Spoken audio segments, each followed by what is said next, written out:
Hey everybody, it's Danny Gasparini, and welcome to our home version of Penn Voice. Like many community conversations and news shows, we are live here from my home in Redwood City.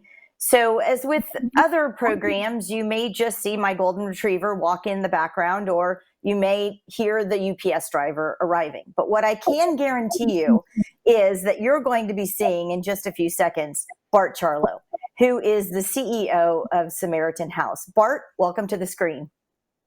Hi, Danny. It's good. I would say it's good to be here with you, but we're not exactly being here with one. As a matter of fact, I'm looking on the screen, and you're not 6 feet away from me. Could you back off a little bit?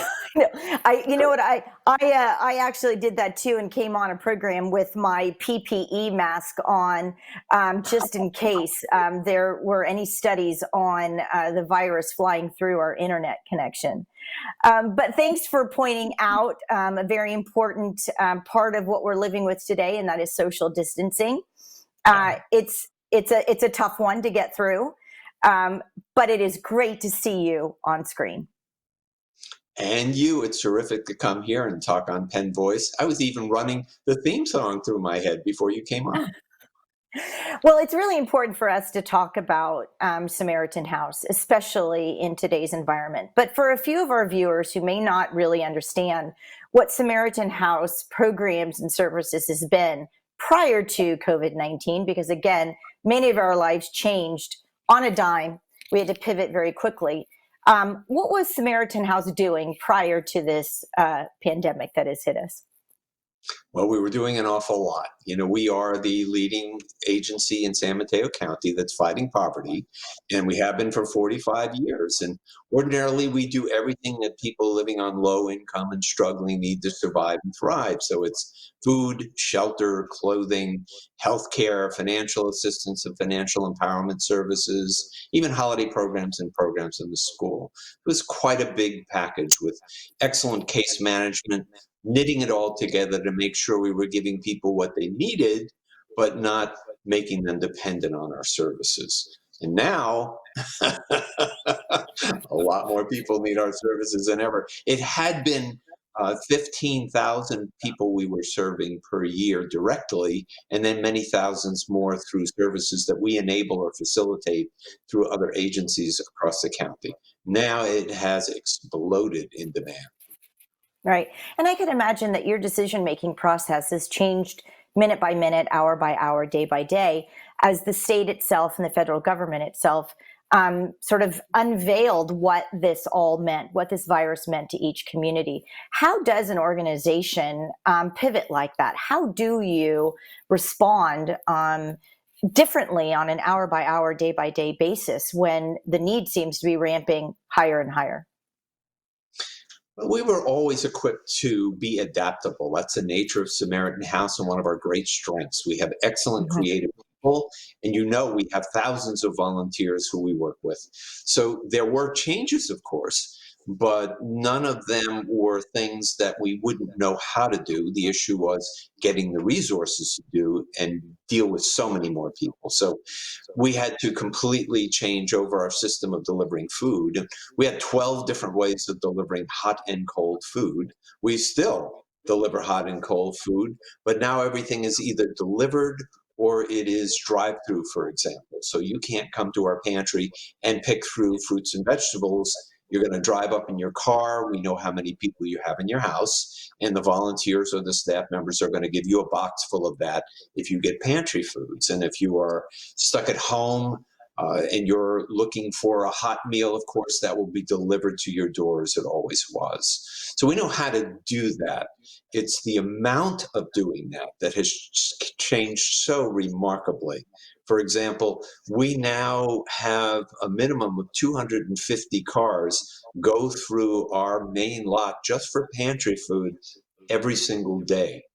And we are dealing at the rate of roughly 1,000 new households applying for services each month since the middle of March. And that is extraordinary, whether it's food or financial assistance. Being able to handle the load has been a lot. Now, we had to change over Our model of doing business for financial assistance, for example, which was face to face, as you and I are pretending to be right now on the screen. And we had to change that over to actually being remote. So most of my staff are working remotely or in secluded situations, and they're working with people over the phones. They're working with people over the online, for example. We're starting to take online applications very shortly. The idea being that we were minimizing physical contact, even in our healthcare clinics, to keep those open. And their job right now is to make sure that people who don't have COVID get their health taken care of so they don't plug up the emergency room for people who have that serious coronavirus. So they also had to switch to the point of much of the healthcare is being delivered remotely, over a phone or otherwise, prescriptions and things like that. And if you must come in to have a physical examination or some procedure done, then we minimize that and we have special procedures for contact. So most of it is around trying to minimize contact, but maximizing the number of people we can reach in a hurry. Right. And let's talk about some of the supply chain issues. So it's one thing to look at this two dimensionally, where we say we have a greater need, the demand is much higher. So we're filling that gap and providing more food, or we're thinking about delivering healthcare in a different way. Um, but if you peel back and you look what needs to happen in order to deliver more food, we look at the need for more volunteers because you have to rapidly package more food, more boxes. Yet, at a time where we're not supposed to be 6 feet away from each other, or when we've got facial masks. Danny, I must stop you. What you're hearing in the background is not a murder taking place. It's my small dachshund who has large lungs. I don't know if it's coming across, but yeah, Well, we had to do a lot more in different supply chain management. Like everyone, we had difficulty getting personal protective equipment. We're doing pretty well now, but we don't have absolutely everything we feel we need. And yet, at the same time, we not only had to distribute masks and gloves and all the rest to our staff, but also thousands of volunteers working, and to our clients now, people who are driving up and they need to have a mask in this county and they don't have one. So we're having to distribute that as well. And you've been reading, I'm sure everybody knows how difficult it is to get these supplies. Cleaning supplies, like everyone else, we struggled to have enough. We can sanitize, we've got it, but it's a constant struggle. The good news is because of our partnership with Second Harvest Food Bank and also with all of the grocery outlets that we have all around us, the food itself, that is in quantity of what people need, not always necessarily the specific items, has not been a problem in this area. And that's very good. That's the good news. So we can't always get people exactly what they're used to. We can get them what they need to eat. So that one's pretty good. now I'd like to ask you about the medical side. You, of course, operate a free clinic. So, and you had mentioned that you want to ensure that people are still being seen for and I love your dachshund, by the way. Well, are we on record? Can I remove the No, they dots? can edit it out.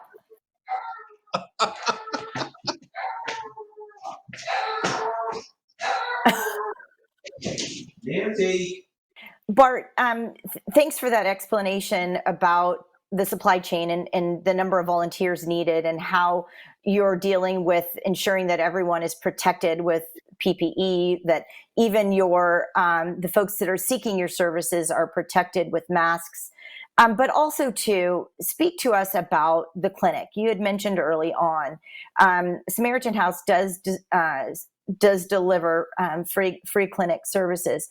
So you had mentioned that you want to make sure that everyone is receiving their normal health care check, and that they are seeking and receiving their normal health benefits. So how is that all happening when people are talking about not being able to be tested, or whether or not they do have the virus? I mean, how are you dealing with that at the Samaritan House Clinic? It's a very good question. The first thing we do is we do a phone screening when anybody is seeking services. And right now, it has to be by appointment. We can't do walk-ups, obviously. So the phone screening by our skilled professionals will determine whether or not someone has any obvious COVID symptoms, in which case, if they do, we're going to have to refer them elsewhere to the county authorities, for example. But assuming they do not, then they'll figure out, what is the nature of their need? Does it require them to physically come in, or can you show it on a phone and see whatever's going on? You got a cut or whatever it may be. So those things can be done a great deal on the phone. If you think about your time in a doctor's office, much of it is spent in an interview rather than in Mhm. actually poked and prodded physically. So you can do that. But where someone has to be physically examined, then we will have them into the clinic. We will make sure they're there at a time when other people are not there, so they minimize contact. And the staff will be wearing special protective equipment. And if they sense anything out of the ordinary, of course, it brings into play a whole bunch of protocols. So far, we've not had to do that. We can prescribe, we can dispense medication, and the food pharmacies, as with all our food services, are on a drive-through basis now. So the Right. folks with diabetes who were previously coming in and picking out their groceries, they can't pick now, but they'll have packaged groceries delivered outside to their car. Right. So, all the questions, I mean, all the interviews that I've been doing with our virtual pen voice have sort of been, what was life prior to COVID-19 and what will life look like post COVID-19? So I ask you the same question. And one example is your fundraising event that you just held last week. Um, Yes. that may be something that we all look to in the future, having these virtual fundraising, but what will life be like for Samaritan House post COVID 19? I guess the big question is when post COVID-19 will be, but we know some things for certain. We know that this is not going to change completely with the flick of a switch on a certain date. We're Right. going to be phasing in things, and there may be relapses, where we have to go back into the stricter protocols. This I can tell you for certain. There are an awful lot of people who lost their incomes, and most people are living paycheck to paycheck. So for them, not having that income, but still having to pay rent, still having to pay for certain things, they're in trouble now. And the benefits that have been expanded, either through unemployment insurance, if people qualify for that, or through the stimulus checks, are nowhere near enough to cover the difference in what it truly costs to live in this area. And unlike a college student just starting out, not everybody can go move back home with their parents. So we know there's an enormous, big wave of economic distress we're going to have to try to take care of with limited resources. We have been given a lot of extra resources in the short run. The cities, the county of San Mateo, Silicon Valley Community Foundation, many of the foundations that support us, and an awful lot of really fine, generous donors have put money into a kitty that we can pass through and help as things like rental assistance or pay utility bills. But that only lasts for a while. And this wave of economic need is enormous. Right. I agree. And Bart, we've only touched the tip of the iceberg with our conversation here. So I want to thank you to Samaritan House. Thank you for pivoting. Thank you for having a structure so set and sound that you're able to really respond to a community in crisis and a community in need. We know that Samaritan House will be here and is um, one of our anchor organizations to ensure that our most in need are receiving services. Thanks for pointing out the resources. We'll make sure we direct everyone to your website so that they can look to Samaritan House for resources and beyond. Bart, I know we'll be having further conversations, but I want to thank you at this time for talking with us on Virtual Pen Voice. Always a pleasure. And we'll see everybody next time. Please see the resources on the Samaritan House website. We'll see you for another conversation on Pen Voice real soon.